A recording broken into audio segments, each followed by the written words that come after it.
Hi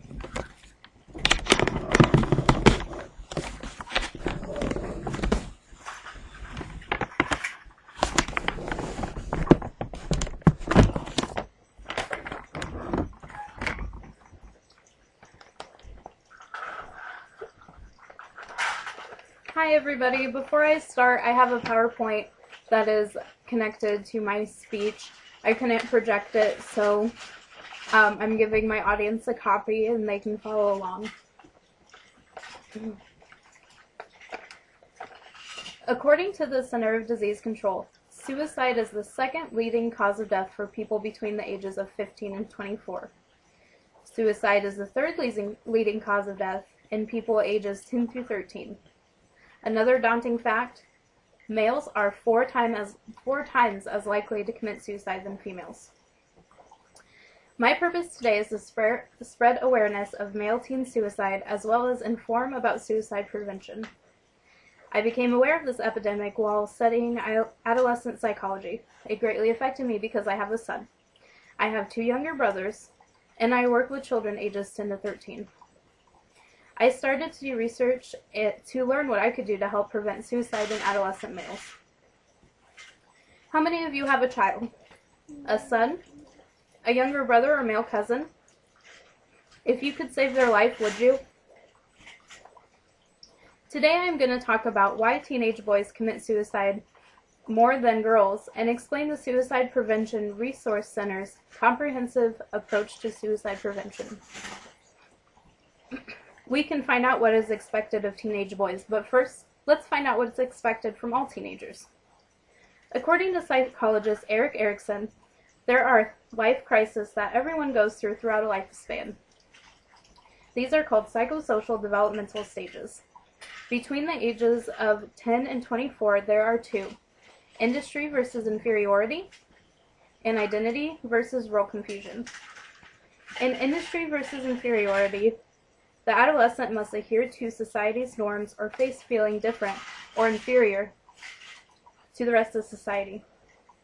In identity versus role confusion, the adolescent must find themselves based on society's expectations to them, then conform and find their identity, or fail and experience role confusion.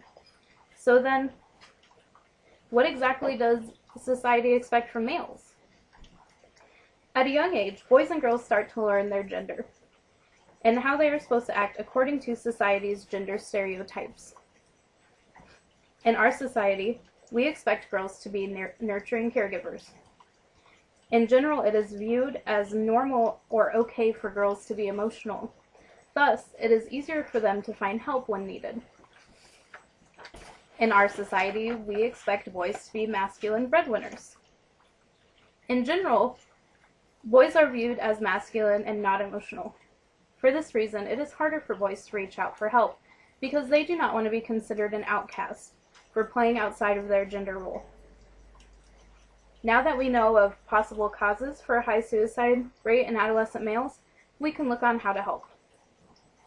The Suicide Prevention Resource Center came up with a comprehensive approach to suicide prevention, which includes several steps to help someone struggling in your life.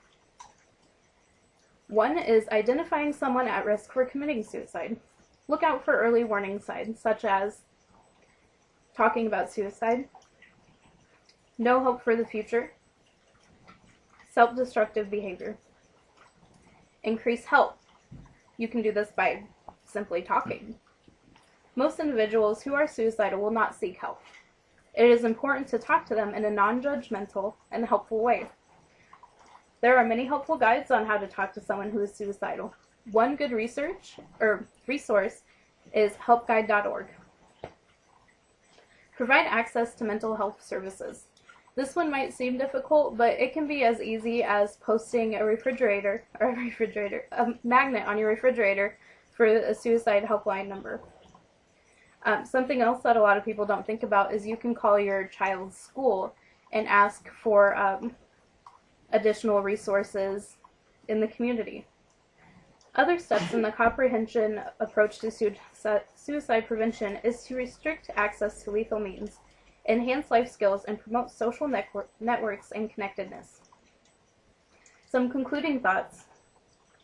Today I talked about why adolescent males are 4 times more likely to commit suicide than females, and using the Suicide Prevention Resource Center's comprehension approach to suicide prevention to prevent suicide. If you could save a young male's life, would you? Thank you.